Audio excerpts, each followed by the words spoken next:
Da li se sve vrti oko velikog praska koji tek treba da odjekne, ili svet već uveliko gori pod nogama onih koji misle da drže sve konce u rukama, dok svetski moćnici sede za uglađenim stolovima i pričaju o miru, na terenu se kroji potpuno drugačija, krvava sudbina čovečanstva. Granice se ponovo crtaju, savezi pucaju pod pritiskom, a oružje progovara tamo gdje je diplomatija zakazala. Svi se pitaju šta donosi sutra, ali odgovor se zapravo krije u onome što se dešava upravo sada, iza zatvorenih vrata i na usijanim linijama fronta. I baš tu dolazimo do ključne stvari. Svi pogledi su uprti u povlačenje poteza koji nemaju povratnu kartu, a ovo su najjače vesti za 9. jul 2026. koje menjaju sve što smo mislili da znamo o globalnom sukobu. Pazite sad, ruski predsjednik Vladimir Putin, kako tvrde pojedini izvori bliski Kremlju, potpuno odbacuje bilo kakve pozive na mirovne pregovore sa Ukrajinom, odbacuje mir. Iako je američki predsjednik Donald Trump pre samo nekoliko dana širio optimizam i tvrdio da je kraj sukoba blizu, izvori iz Moskve otkrivaju potpuno drugačiju realnost. Putin je, prema navodima medija, prelomio i verovatno će intenzivirati rat u narednim mjesecima. Sve priče o zamrzavanju konflikta duž trenutnih linija fronta su pale u vodu. Jedna osoba koja se redovno sastaje sa Putinom opisala je verovatnoću eskalacije kao izuzetno visoku. Ruski lider je postao još odlučniji, a razlog za to su nedavni masovni napadi ukrajinskih dronova na ruske rafinerije nafte, luke i energetsku infrastrukturu. Umjesto da ga nateraju na kompromis, ovi udari su samo učvrstili njegovu odlučnost da ide do kraja. Putin se bukvalno ukopao u svojim stavovima i ostao potpuno fokusiran na zauzimanje preostalog dela istočnog Donbasa, jer veruje da su ruske snage i dalje sposobne da obezbede potpunu kontrolu nad tom teritorijom, koju vidi kao suštinsku za ostvarivanje strateških ciljeva. Ali ovdje priča nestaje, jer Trumpov optimizam ulazi u direktan sudar sa ovom procenom Kremlja. Trump je javno izjavio kako veruje da Putin želi kraj rata i da je rješenje bliže nego što ljudi misle. Američki predsjednik je obavio odvojene telefonske razgovore sa Putinom i ukrajinskim predsjednikom Volodimirom Zelenskim, a zatim se sa Zelenskim i lično sastao na marginama samita NATO-a u Ankari. Bela kuća je odlučila da mudro ćuti i nije komentarisala ove izveštaje koje je prenijela agencija Reuters. Istovremeno, portparol Kremlja Dmitrij Peskov javno tvrdi da Rusija posjeduje sasvim dovoljno vojnih kapaciteta da nastavi ono što Moskva naziva specijalnom vojnom operacijom, ali dodaje da oni ostaju otvoreni za diplomatiju. Međutim, za Ukrajinu su to samo prazne reči. Jedan visoki ukrajinski zvaničnik izjavio je da obavještajne procjene pokazuju kako se Moskva uopšte ne sprema za pregovore, već za dodatne vojne operacije, i to ne samo unutar Ukrajine, nego potencijalno i drugde u Europi. Slušajte ovo, ljudi. Vojni analitičari već otvoreno raspravljaju o mogućnosti proširenja sukoba izvan ukrajinskih granica. Pojedini stručnjaci u Rusiji čak su javno sugerisali udare na vojne objekte u NATO zemljama sa posebnim naglaskom na Baltički region.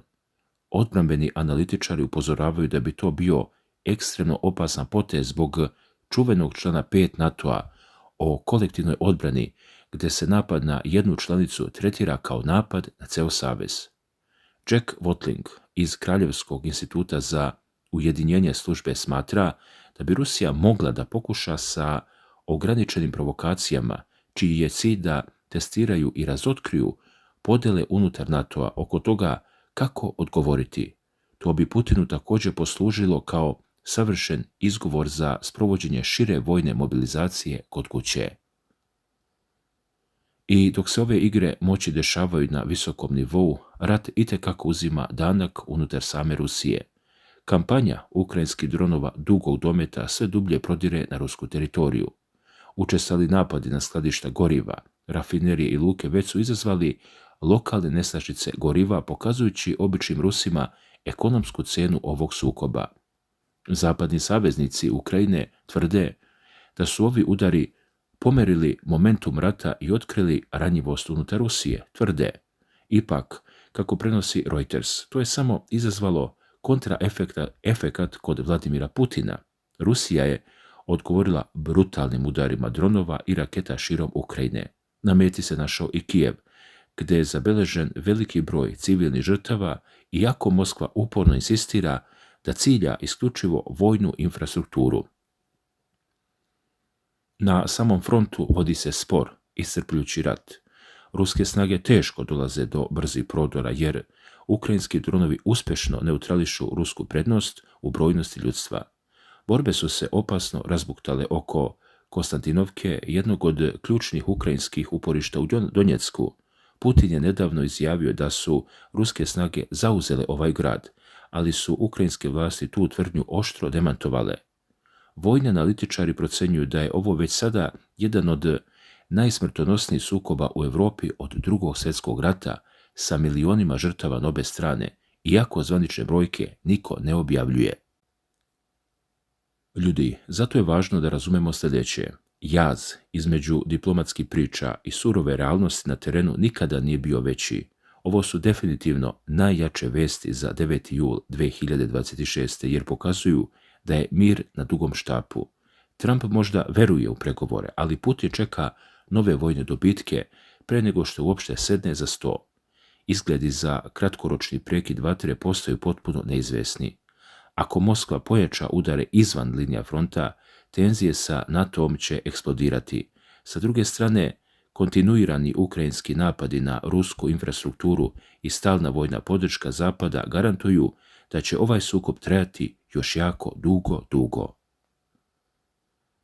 A šta se za to vrijeme dešavalo u Ankari? Američki predsjednik Donald Trump je na samitu NATO-a napravio potez koji je malo ko očekivao. SAD su odlučile da Ukrajini dodele licencu za proizvodnju moćnih protivvazdušnih sistema Patriot kako bi se odbranili od ruskih raketa u ratu koji traje već više od 4 godine. Za Kijev je ovo istorijski uspjeh jer su tu tehnologiju tražili godinama. Trump je rekao, citiram ga, daćemo im pravo da prave Patriote. Pokazat ćemo im kako se to radi, mislim da mogu da ih proizvedu prilično brzo. Ovo je ozbiljan zaokret za Washington, koji se dugo opirao stranoj proizvodnji ovog skupog i deficitarnog oružja. Prema izveštajima novinara Alexa Brandona i Franciska Seka iz agencije Associated Press, Trump je na summit stigao besan, napadajući evropske partnere jer blokiraju njegove namere da preuzme kontrolu nad Grenlandom, danskom poluautonomnom teritorijom, i zato što ne podržavaju njegovu politiku prema Iranu. Danska premijerka Mette Frederiksen mu je odmah odbrusila da je njena zemlja spremna da brani svaki centimetar svoje teritorije. Trump je čak prozvao Španiju, nazvavši je užasnim partnerom u NATO-u i zapretio prekidom trgovine, ali do kraja dana Trump je potpuno promijenio ploču, pričajući o ogromnoj ljubavi i jedinstvu saveza, pohvalivši članice za povećanje vojnih budžeta. Međutim, iza te javne predstave krije se velika zabrinutost. Generalni sekretar NATO pakta, Mark Rutte, uložio je ogromnu energiju da zadrži Trumpovu podršku. On je javno pohvalio takozvani Trumpov trilijon, čak 1,2 trilijona dolara koje su evropski saveznici i Kanada uložili u odbranu od 2017. godine, pri čemu većina tog novca ide američkim vojnim kompanijama. Iako su se lideri na prethodnom samitu dogovorili da izdvajaju čak 5% svog BDP-a za odbranu, zvanični podaci NATO-a pokazuju da države poput Slovenije, Belgije, Španije, Češke i dalje kubure i muče se da dostignu čak i onaj stari cilj od 2%.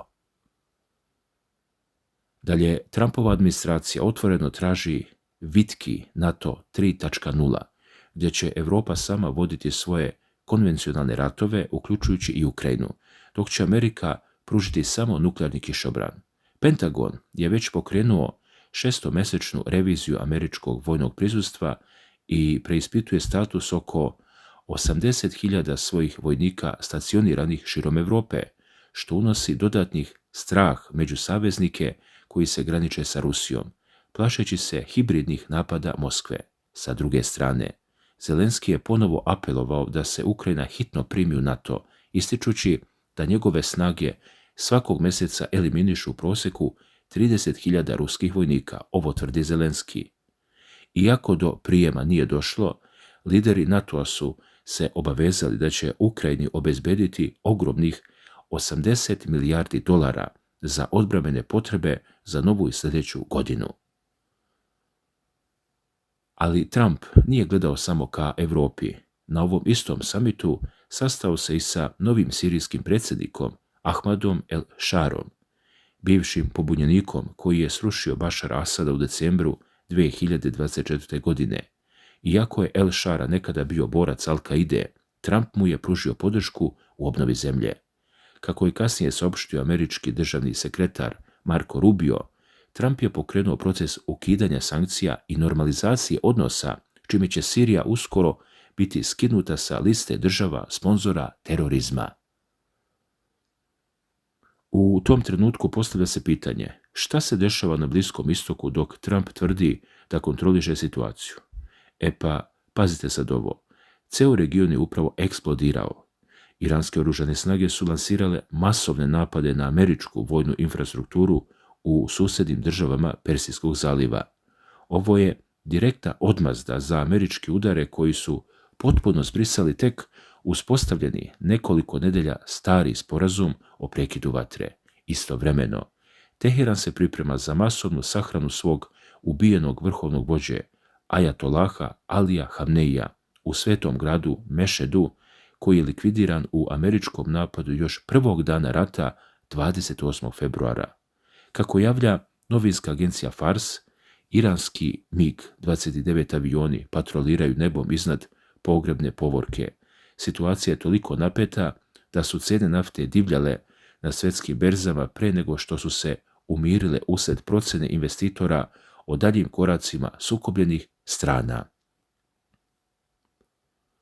Ovo menja celu sliku i predstavlja najjače vesti za 9. jul 2026. godine, koje pratimo iz minuta u minut. Trump je iz Ankare poručio da je privremeni dogovor sa Iranom za njega završena priča i da je pregovaranje sa njima gubljenje vremena. Američka vojska i Pentagon tvrde da su njihovi udari bili neophodni kako bi se Ormuski Moreus održao otvorenim nakon što su iranske snage pogodile 3 trgovačka tankera. Državni mediji u Iranu javljaju da je u američkim napadima u 5 provincija poginulo 14 ljudi, dok je 78 povređeno. Poluzvanična agencija Mehr prenosi da su odjeknule snažne eksplozije u provinciji Bushehr i luci Bandar Abbas. Lokalni zvaničnici su potvrdili da je američki projektil pogodio sam perimetar nuklearne elektrane Bushehr, koju su gradili Rusi. Udari su također pogodili vojni kompleks i ribarsko pristanište. I upravo tu nastaje haos. Iranska vojska je zvanično saopštila da je dronovima napala američke sisteme Patriot u Kuvajtu, radarski centar za rano upozoravanje u Kataru, kao i skladište goriva američke vojske u Bahreinu. Kuvajt je potvrdio da su njihove snage presretale krstareće i balističke rakete, kao i 10 dronova, pri čemu je jedna osoba povređena od padova šrapnela. Sirene su zavijale i u Jordanu, gdje je protivvazdušna odbrana presrela 8 iranskih raketa u svom vazdušnom prostoru. Katar, koji je domaćin najveće američke vojne baze Al-Udeid, hitno je pozvao na diplomatiju. Katarski premijer, šejk Mohamed bin Abdulrahman Al-Thani, je u telefonskom razgovoru sa iranskim ministrom spoljnih poslova Abbasom Arakčijem oštro osudio napade na brodove u Ormuskom Moreuzu, preko kojeg ide 1/5 svjetske nafte i koji Iran sada potpuno kontroliše. Glavni iranski pregovarač Mohammad Bakir Kalibaf otvoreno je zaprijetio na mreži X. Ako udarite, bit ćete udareni nazad. Ormuski Moreuz će biti otvoren samo pod iranskim uslovima, a ne pod američkim prijetnjama. Sa druge strane, američka centralna komanda CENTCOM tvrdi da je pogodila preko 90 ukrajinskih vojnih ciljeva, uključujući PVO sisteme, obalsku stražu i logistiku. Trump je napisao na svojoj mreži Truth Social: ovo je kazna za jučerašnje bombardovanje brodova. Ako se ponovi, bit će mnogo gore. Ipak, Trump i dalje tvrdi da ovo neće prerasti u totalni rat i da će se sve završiti veoma brzo. Summit NATO u Ankari je završen, ali evropske diplomate privatno priznaju da su odnosi s Amerikom na staklenim nogama. Marko Rutte podsjeća da je američka ekonomija polovina ukupne snage NATO-a i da se bez njih ne može, ali bivši zvaničnici Pentagona upozoravaju da su ove političke svađe već duboko narušile jedinstvo saveza, što Moskva veoma dobro vidi i koristi. Kako će se završiti ovaj sukob na dva potpuno otvorena svjetska fronta? Da li Donald Trump zaista može da kontroliše Iran i Rusiju istovremeno, ili svijet klizi u treći svjetski rat koji više niko neće moći da zaustavi? Šta vi mislite? Da li će dodjela licence za Patriot Ukrajini promijeniti tog rata u Donbasu, ili će Putinova najavljena eskalacija slomiti otpor Kijeva pre nego što prvi domaći projektil uopšte bude proizveden? I na kraju, da li Iran zaista ima snage da zatvori Ormuski Moreuz i izazove globalni kolaps, ili su američki udari već uradili svoje? Napišite vaše mišljenje i detaljnu procenu dole u komentarima, pa da prodiskutujemo o ovome. Svako dobro!